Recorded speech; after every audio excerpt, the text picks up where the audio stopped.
what happened to Russ, bro. On God. It's fucked up what happened to Russ. And Russ got a bad take because of that Lakers team. That's the truth, bro. Because Russell Westbrook's legacy is not going to be about winning. Russell Westbrook snapped. The man literally smashed his phone in pure frustration. The 2017 MVP, 9-time All-Star, and all-time triple-double king lost it after hearing that Giannis Antetokounmpo's brother got signed before him. I think it all started with Lakers. Look at his career as soon as he went to Lakers. I don't want to blame anyone. I don't want to blame LeBron or whatever, but it's hard to play for the Lakers, man. Why? If you're playing with someone like LeBron, it's all about LeBron. Russell Westbrook's wife, Nina, says that he broke his phone after finding out that Alex Antetokounmpo got signed before him. Just imagine that. A Hall of Fame lock, one of the most decorated players of his entire generation, sitting at home unwanted, while names most fans can't even pronounce are getting deals. At 36 years old, Westbrook just inked a $3.6 million deal with the Sacramento Kings, marking his 7th team in 6 years. Malika, Russell Westbrook is signing with the Sacramento Kings. His agent Jeff Schwartz tells me it's a 1-year, $3.6 million deal. And these are two sides that have been engaged in conversations all off season, every single month, every single week since July. They've been in constant communication. And this is a Kings team that has searched for point guard depth. That's not a comeback. It's survival. This is the story of how one of the fiercest competitors the NBA has ever seen ended up here. How LeBron James and the Lakers shattered his image. How ex-teammates are finally speaking out. And why this Kings contract might be Russ's final shot at redemption. Westbrook's 1-year deal is the veteran minimum, $3.6 million. To put that in perspective, a Chinese team reportedly threw him an offer worth 4 times that amount. $14 million just waiting for him overseas. But Russ turned it down because he still believes he belongs in the NBA. That's pride, that's ego, and that's loyalty to the game all rolled into one. He even declined his $3.5 million player option with Denver, betting on himself in free agency. But man, that gamble almost destroyed him. As preseason crept closer and rosters locked in, Westbrook stayed unsigned, stuck in limbo, watching the league move on without him. Then came the breaking point. Reports say Westbrook smashed his phone when he found out Alex Antetokounmpo, Giannis's little brother, got signed by the Milwaukee Bucks before him. That's humiliation at its peak. We're talking about a man who averaged a triple-double 3 straight seasons, a man who carried entire franchises on his back. Yet there he was, being overlooked while role players and second-string names got paid. Fucked up what happened to Russ, bro. On God. It's fucked up what happened to Russ. And Russ got a bad take because of that Lakers team. That's the truth, bro. That's the truth. You talk to T-Lou. T-Lou did interview with motherfuckers. I love Russ. Ever since Russ left the Lakers, bro, he's been on a minimum, bro. We've never seen this ever. We've never seen a player who's been the MVP, who's impacted the game, who they call him names and tell him he can't shoot, go to the playoffs, shoot 40% with the Clippers the very next year. Right? Take a less demeaning role with the Lakers. Take a less demeaning role with the Clippers. He's been a 6th man ever since he's left the Lakers. He's a starting point guard in the NBA. He's arguably one of the top 3 point guards to ever play the game. You tell me this man can't get on the team? All because he's passionate? All because he stretches with the team every single fucking practice? All because if it's a team out and he's there all the fucking time? All because if you talk to anyone around the league, Russ is the best teammate I ever have. I talked to Paul George. Hey, Pat, you go love Russ. Austin Reeves, Russell Westbrook is one of the best teammates I ever had. What the fuck are we talking about? Why isn't this man on the team? Last season with Denver, he played 75 games, starting 36 of them, and still dropped 13.3 points, 6.1 assists, 4.9 rebounds, and 1.4 steals, shooting 44.9% from the field. That's not washed. Those are starter numbers. He even hit 52% on 2-pointers, the best of his career. Yet teams kept passing. Executives went silent. Calls never came back. For the first time in 18 seasons, Russell Westbrook was staring at the unthinkable, being out of the league. And that's when people started talking. Pat Beverley came out swinging, saying, Russ got a bad take because of that Lakers team. Coming from Pat Bev, that's wild. This is a guy built on grit and trash talk. If he's defending you, that means something. He even said Westbrook was the best teammate he ever had. Then came Enes Kanter Freedom, who took things even further, praising Russ like no one else had the courage to. And suddenly, people started realizing maybe, just maybe, Westbrook wasn't the problem after all. So Westbrook, why do you think he had such a hard time adjusting when he went to like Houston and Washington and the Clippers? Like, there was kind of a big fall off. You know what? I think it all started with Lakers. Look at his career. As soon as he went to Lakers, I don't want to blame anyone. I don't want to blame LeBron or whatever, but it's hard to play for the Lakers, man. Why? If you're playing with someone like LeBron, it's all about LeBron. And if the season fails, then you need to have like some kind of scapegoat. I think that year they picked Russell Westbrook as a scapegoat. Then after that, I mean, look at his career. I do think that, right now it was his 18th year, and this guy, unfortunately, can't even find a team to play right now. It's tough. So you're saying like becoming the scapegoat like got to him mentally and like that affected his game? Yeah, I think so. You know, because like people were just calling him some very hard names and some nicknames. I don't even want to repeat it. I feel bad because like he got a lot of kids, and I watched one of his interviews because he said, now my kids going to school and they called his kids are like some of the nicknames that the fans used to say, whatever. So NBA is tough, man. NBA is definitely tough, but he could still play in NBA. It's crazy that he cannot find a team. I think it was him that when they went to Utah, they were like extremely racist towards him or something like that. Yeah. Was it Russell Westbrook? It was Russell Westbrook. So like when you were on the Utah Jazz, was it the same? Did you see that same vibe when you were playing there? To be honest with you, not. I mean, they were like one of the wildest fans, and they had your back no matter what, and they were like the sixth man. But when I played there, I didn't really have I didn't hear about any kind of racist comments towards other teams, you know? Let's break down what really went down in LA.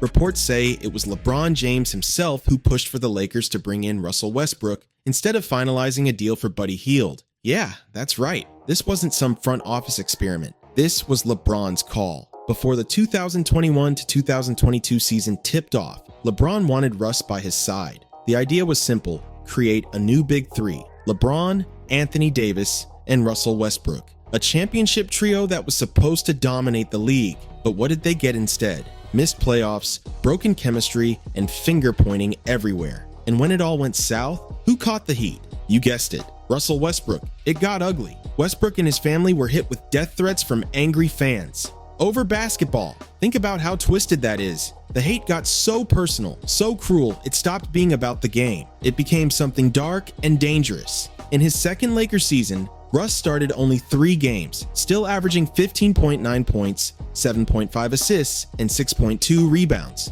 But that didn't matter. Coach Frank Vogel benched him. The media torched him every single night. Every missed shot became a meme, every turnover a headline. And through it all, LeBron made it painfully obvious he wanted Kyrie Irving instead, publicly throwing shade at the same teammate he handpicked. That betrayal hit hard. As analysts pointed out, playing for the Lakers isn't for the faint of heart. The spotlight in Los Angeles burns hotter than anywhere else, and the fan base, volatile doesn't even begin to describe it. When they turn on you, they don't hold back. The level of hate Westbrook endured was beyond basketball. It was psychological warfare. Even Enes Kanter Freedom spoke on it, saying, "People were saying some hard names and nicknames. I don't even want to repeat it," referring to the vicious things fans hurled at Russ and his family. Imagine showing up to work every day with the whole world rooting for you to fail. That's what he lived through. After the nightmare in LA, Westbrook found a new home in Denver, and surprisingly, he thrived. Coming off the bench in 145 of his last 216 games, he still managed to finish top 10 in Sixth Man of the Year, voting every season. He adapted, evolved, and became efficient. Russ learned to pick his spots, control the tempo, and make every possession count. He joined elite company, one of just 17 NBA players to average 13.3 points, 6.1 assists, and 4.9 rebounds. That's the same statistical zone as stars and MVP candidates. His fire off the bench changed games. Even at 36, no one plays harder, no one hustles more, and no one attacks the rim with that kind of raw energy. But when playoff lights hit, everything flipped. While Russ helped Denver crush the Clippers in round 1, round 2 against Oklahoma City was brutal. He shot just 34.8% from the field and 21.9% from 3, with 18 turnovers to only 17 assists in 160 minutes. The Nuggets were outscored by 92 points with him on the floor. That's the cruel truth. Westbrook's curse. He dominates the regular season, gives every drop of sweat and heart he's got. But when the stage grows brightest, the flaws glare like neon lights. The turnovers climb, the shots stop falling, and suddenly he becomes the scapegoat all over again. And that right there explains why. For all his regular season greatness, Russell Westbrook has never won a ring. He started his career as the heartbeat of the Oklahoma City Thunder, side by side with Kevin Durant, turning a small market team into a powerhouse. In 2012, they made it all the way to the finals, only to fall to LeBron's Miami Heat. They never made it back.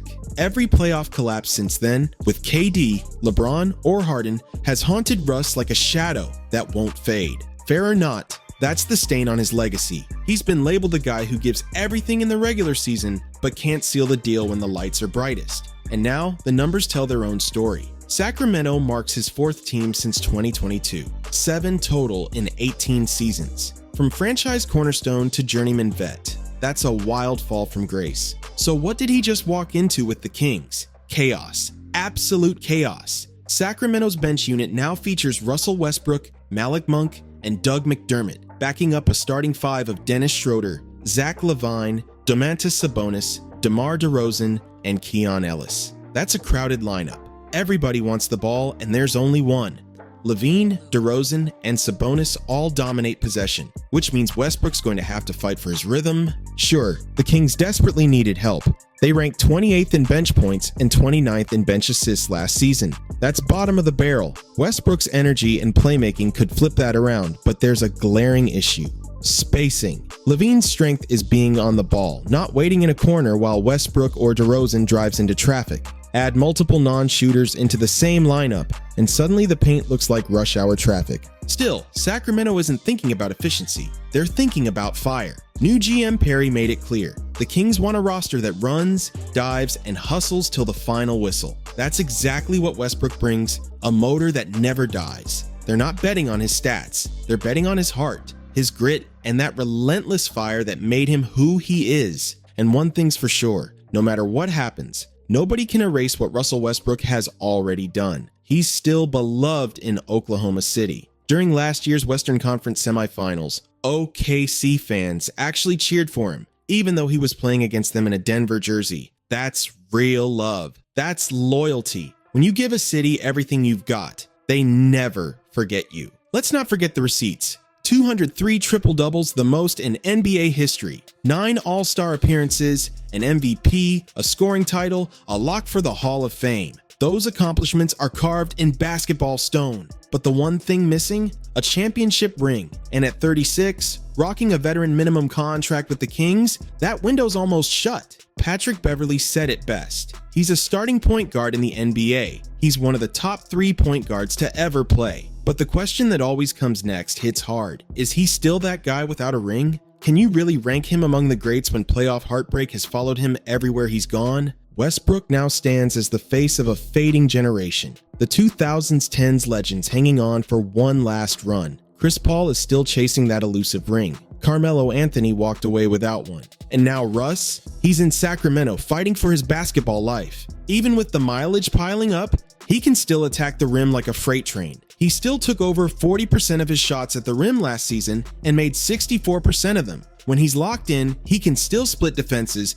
find open cutters, and spark runs that flip a whole game. But at this point, every minute counts. Every possession might be his last statement. This Kings stint isn't just another chapter, it's the chapter. It's his last stand. If he can help Sacramento break through, make the playoffs, and bring that intensity back to the locker room, he might just rewrite how history remembers him. He can prove the Lakers didn't break him. They just lit the fire that's fueling his redemption. But let's keep it real. If the Kings crash and burn, that's it. This move becomes another failed experiment, another what if in a career full of them. The narrative turns from redemption to cautionary tale. How fast the NBA can turn on its own legends. It's tough for Kings fans who thought the dark days were over. They traded away De'Aaron Fox, shuffled the deck, and hoped new pieces would bring a spark. Instead, they've got Russell Westbrook, the league's ultimate Hail Mary. The player nobody else wanted, taking the smallest deal just to prove he's not done yet. The fan base is split. Some see a warrior, a veteran leader who can give this team life again. Others see chaos waiting to happen, a gamble that won't solve the real problems. Either way, this might be the last time we ever see Russell Westbrook in an NBA uniform. So hit that subscribe button and stay tuned, because we're following every twist of this story all season long. Drop your thoughts in the comments. Can Russ help the Kings make the playoffs, or is this the end of the road for a legend? See you on the next one.